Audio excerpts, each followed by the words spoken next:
Central government जो होती है वो पूरी कंट्री को रूल करती है और स्टेट गवर्नमेंट जो होती है वो राज्य में रूल करती है। साउथ ईस्ट एशियन कंट्रीज में कौन कौन से देश आते हैं? Japan, south Korea, Vietnam. Asian में टोटल 10 कंट्रीज हैं, उसमें से आप कुछ याद कर लीजिए। Indonesia, Malaysia, Thailand, Singapore, Vietnam, Myanmar. 1960 में कराची में दो लोगों ने, जिनमें थे जवाहरलाल नेहरू और दूसरे अयूब खान। राधे राधे मेरे सभी स्टूडेंट्स को जो इस वीडियो को देख रहे हैं। क्लास 12 के यूपी बोर्ड के बच्चों के एग्जाम्स पास आ चुके हैं और अब बहुत ज़्यादा उनको टेंशन हो रही है कि हम एग्जाम कैसे देंगे, और वो अलग अलग टेक्स्ट बुक से आंसर्स ढूंढ रहे हैं। इस टाइम पे मैं उनका काम आसान करने के लिए अपनी वीडियोस में इंपॉर्टेंट क्वेश्चंस लाया हूं जो उनको समझ आएंगे, और ये क्वेश्चंस आने के 90% चांस एग्जाम में है। तो आइए मेरे साथ इन क्वेश्चंस को आसानी से करते हैं। पहला क्वेश्चन जो नॉर्मली एग्जाम में आता है क्लास 12 की यूपी बोर्ड में, डिफाइन फेडरलिज्म। फेडरलिज्म का क्या मतलब होता है? It is a system in which power is divided between central and state government. ये एक ऐसा सिस्टम है जिसमें जो पावर है वो आपकी सेंट्रल और स्टेट गवर्नमेंट में डिवाइड हो जाती है। मतलब शक्ति का विभाजन हो जाता है, पावर का डिवीजन हो जाता है सेंट्रल और स्टेट गवर्नमेंट के बीच में। सेंट्रल गवर्नमेंट जो होती है वो पूरी कंट्री को रूल करती है और स्टेट गवर्नमेंट जो होती है वो राज्य में रूल करती है। जैसे बात करें अभी करंटली बीजेपी हमारी सेंट्रल गवर्नमेंट में है, मोदी गवर्नमेंट हमारी सेंट्रल गवर्नमेंट है, तो पूरी कंट्री को कौन रूल कर रहा है? Central government. स्टेट गवर्नमेंट में अलग अलग हमारे चीफ मिनिस्टर्स हम देखने को मिलता है, जैसे यूपी के योगी आदित्यनाथ, दिल्ली की रेखा गुप्ता। तो स्टेट गवर्नमेंट में रूल होता है सीएम का, और सेंट्रल गवर्नमेंट का रूल ऑल ओवर कंट्री चलता है। अलग अलग पर्पसेस इनके रहते हैं, अभी उतना डिटेल में हमको नहीं समझना है। तो फेडरलिज्म का मतलब क्या है? ये एक सिस्टम है जिसमें पावर आपकी डिवाइड हो जाती है सेंट्रल और स्टेट गवर्नमेंट में, जिसमें हर गवर्नमेंट अपना अपना काम देखती है और हर गवर्नमेंट का अपना रोल होता है। स्टेट गवर्नमेंट का रोल राज्य तक रहता है और सेंट्रल गवर्नमेंट का रोल ऑल ओवर कंट्री तक रहता है। अब देखते हैं नेक्स्ट क्वेश्चन। आइए बच्चों अगला क्वेश्चन देखते हैं। What is act east policy? Act east policy क्या है? ये 2014 में लॉन्च की गई थी नरेंद्र मोदी जी के द्वारा, जिसका मेन ऑब्जेक्टिव था अपने देश को इकोनॉमिक वे में मजबूत करना और पॉलिटिकल रिलेशंस बनाना दूसरी कंट्रीज के साथ। साउथ ईस्ट एशियन कंट्रीज में कौन कौन से देश आते हैं? Japan, south Korea, Vietnam. ये सारी कंट्रीज जो ईस्ट में है, इंडिया के ईस्ट पार्ट में प्रेजेंट है, वो सारी साउथ ईस्ट एशियन कंट्रीज में आती हैं, जिन्हें हम एशियन भी कहा जाता है। और इनके साथ रिलेशन बनाने का मेन कारण था अपने देश को मजबूत करना। Indian policy to strengthen ties with South East Asia to improve political and economical relations with other countries. अपने देश को मजबूत करना, आर्थिक रूप से हम अपने व्यापार को आगे बढ़ा सकें। और 1919 में भी ये लॉन्च किया गया था नरसिम्हा राव जी के द्वारा, जब हमारा देश जो था पहले सोवियत यूनियन पे डिपेंड था, बट सोवियत यूनियन के टूटने के बाद, डिसइंटीग्रेट होने के बाद, हमने सोचा कि हमें अपने रिलेशन सब साउथ ईस्ट एशियन कंट्रीज के साथ बनाने पड़ेंगे ताकि हम भी इकोनॉमिक वे में मजबूत बन सकें।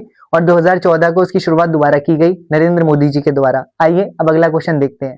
अगला इंपॉर्टेंट क्वेश्चन जो एग्जाम में आता है, डिफाइन एशियन और उसके ऑब्जेक्टिव्स। एशियन क्या है और उसके ऑब्जेक्टिव्स क्या है? कब बनाया गया था, किस लिए बनाया गया था और क्यों बना था? एशियन का मतलब क्या है? Association of south east Asian Nations. मतलब ये एक ग्रुप है किसका? साउथ ईस्ट एशियन नेशंस का। एसोसिएशन मतलब ग्रुप, और साउथ ईस्ट एशियन नेशन मतलब जो भी साउथ ईस्ट में जितनी कंट्रीज हैं उन्होंने अपना एक ग्रुप बनाया 1967 में। रीजन क्या था? इसके ऑब्जेक्टिव्स ये मैंने लिखे हैं। इसका कारण था पहली बात इकोनॉमिक ग्रोथ, कि हम इकोनॉमिकली ग्रो करें, मतलब जो भी इंडस्ट्रीज लग रही हैं वो हमारे देश में भी लगे और दूसरे देश में भी जाएं, यानी इकोनॉमिक तरीके से ग्रो करना, अपने व्यापार को आगे बढ़ाना।